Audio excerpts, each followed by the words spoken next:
I'll be so for real. I don't think I'll be paying for Somali seal. More than 5K. Nah, fam. Akhas. Meher isiile. Why did they talk about that? Even Haliwa, okay, what's with, can I ask you something? And here's the thing, by the way, in Canada, 17, 18, if you haven't moved out, we're automatic. Yeah. But so Alan Kuidina, what is with the kuuntada? Everybody from UK, qolka isoo kale waxay dhahan, gabdhaha markaa ka weydiiya, just in general conversation, markaa said, as long as, she cooks, I cook. What's with the food? Maxaa ku dhacay meesha? Uber Eats ma yaalo miya, guys? Where's my review? Abaya waa dad gaajo lagu soo koriyey. They eat the same pasta 7 days a week. There's no abaya pasta, sugo. Next week is paris. Next week is malawax qaleel. That's why. And have you noticed abaya gabdhaha iyo wiilasha UK? Open up the panel, bring 9 people from the UK together. Wax on ahayn diinta Islaamka inay ku soo gambadaan. Alla kuma darnaade Soomaalinimo, Soomaalina laguma hadli karo. Meher prices and who's sitting in the front seat, your mom or your wife. Those 4 topics, wax ahayn wallahi inaynan ka hadli karin. They can't talk about CERN. They can't talk about geopolitics. They can't talk about nothing to do with the environment, the advancement of dataism. You ask them what's the difference between humanism and dataism. Dataism? I don't know what that is. Abaya, when I tell you, ask him about what you're looking for in a wife. She has to get along with my mom, yeah? She has to get I love my mom, yeah? So I just want a girl that resembles my mom, yeah? My March. She has to resemble my March. Ask him about what you want in a wife. Mashaqeste, duleste, costumadis xara kasoo uraya. He lives in a xero qaxooti in the room. Grown-ass men sleeping on bunk beds. Can't move out. Close up. Marge, is Marge the mom? Like Marge Simpson? Like Marge Simpson. By Marge. Hadday hooyadood maba jecle. Waateen dumarka caayaan every day. I used to see niman on TikTok live for horta. You aragtay reer UK masaxdaan. That's another thing. Abaya raaxada ka jirta the UK. I need to know. Because Red UK willigay ma arkin somebody from the UK who goes to bed at 9:30. Ma arkesit. Ale tola Zahra. I fell asleep in the live at 11 and I thought, what the free? 11. I know. And what the free? Kuan 4 a.m. It's normal for them, by the way. 2 a.m., 4 a.m. We're so chidan. We're tagging here. Subah the live marka so galada ayaga iga horeeyo. Habeenkana markaas ii saxana way soo jeeda waa isweydiya horta kuwa markay seexdaan. They're always awake up, and that's when I realized UK ga raaxa yaa la raaxa guriyashaas councilka £2 laga bixinayo ma u jeedaa Maya, Kumayo, it's not that. When I went to UK also, ma seexan karaan, and I said it Hale, and also it's a ghost. The houses of UK is possessed. No. Aniga, when I went there, I had the traumatized. I kept it a secret, but it's good to speak on it. And my cousin's house, something was touching me, a British. Then makasa ko da manina ni joke, a British otkisa. No, of no joke. I thought they had a neighbor.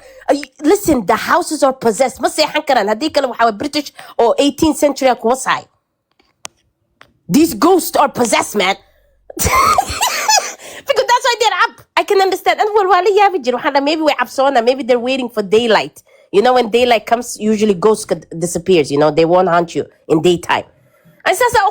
Because all the houses, because remember, these are 15th century and Kumay house yasha. Were very, very old house yal. You know that,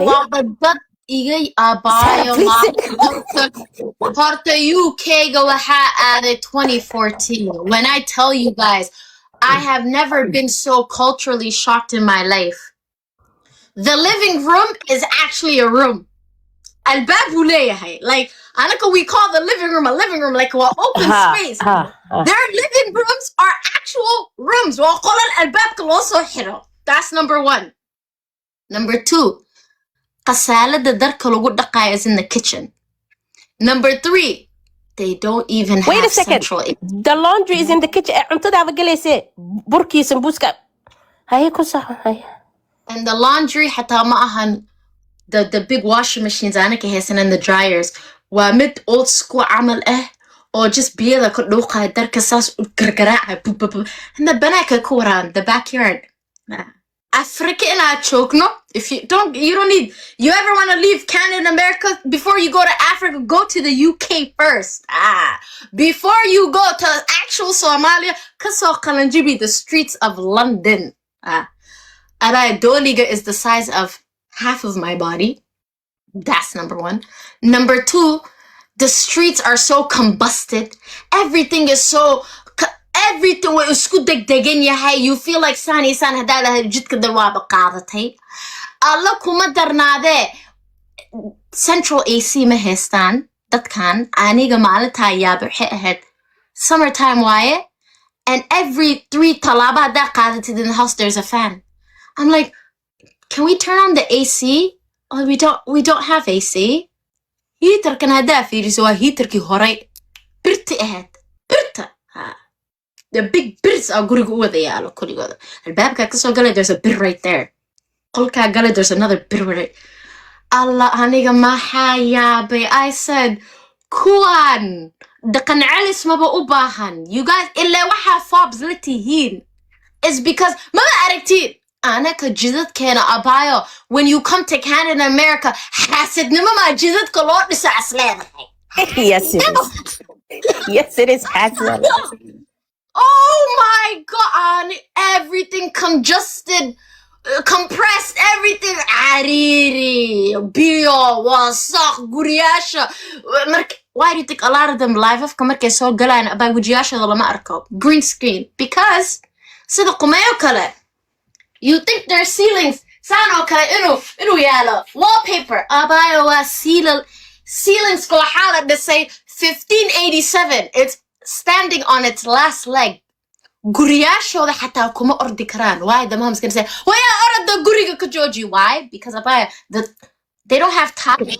Yes. There's no tiles. Well, wooden floors.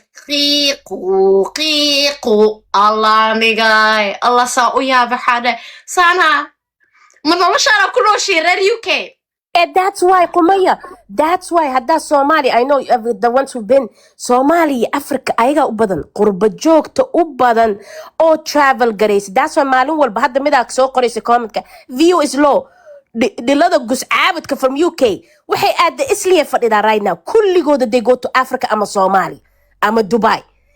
Have you ever seen Canadian, unless you're a senior citizen, odayaasheena fadhi isku dirirka horena Canada markay baxaan next day waxa arkaysa gudoomiye parliament ku noqday anaga Keenana ka shaqeeyay maxaa ay sheega Canadian Tire, one of them magaciisa anaan sheeg Cabdirashiid al dhaqmayo isli wuxuu ka noqday maxaa construction developer uu ka noqday. He was a boxer, boxing ka oo Canadian Tire uu meel dhijin jiray.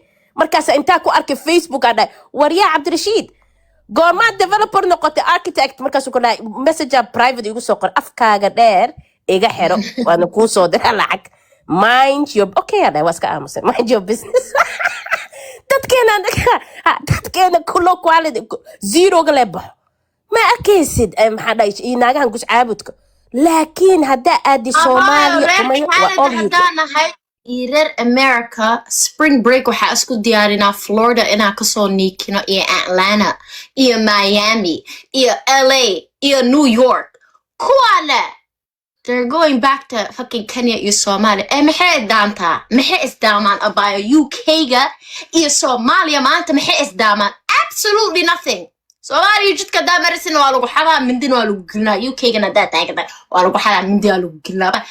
Is daman habi raati ma jirto. Why do you think qaxootida dhanba arko aanay waxa isweydiisa horta kuwa reer baadiyo saan maxay ahayd waa dad wada reer baadiyo waxa u malaysaa 1920 ma lagu jiraa alaaniga Europe markaa aad Ingiriiska markaa aad abay macaan saan malo oo saas inta u soo I said never again hadaa idin soo laabto dagtaysanka ii dora حتى كل كيننا مرة مربي the other way I do need a camera never أباي معان no that island